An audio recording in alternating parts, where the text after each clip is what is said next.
Magical Navratri. सोचा था इस साल की नवरात्रि भी एज यूजुअल ही होगी। गरबा खेलूंगा, एंजॉय करूंगा और घर आ जाऊंगा। पर हाँ, गरबा खेलना is also like a therapy for me.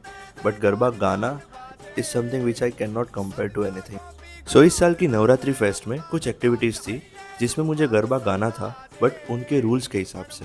So I participated in that activity and guess what, मैंने उन सारी एक्टिविटीज़ में प्राइजेस जीते जिसमें मैंने पार्टिसिपेट किया था।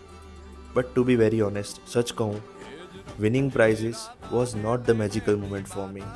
For me, the magic moment was जब मैंने गरबा गाना शुरू किया and the way whole crowd joined me.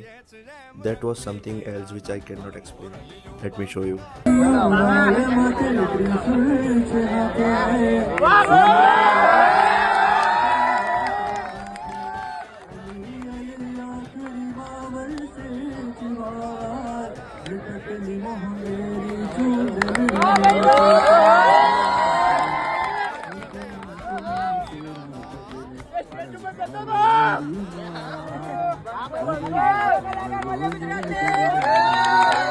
और अभी तो नवरात्रि बाकी है, સો બધા મન મૂકીને ગરબા રમજો અને ફૂલ મોજ કરજો.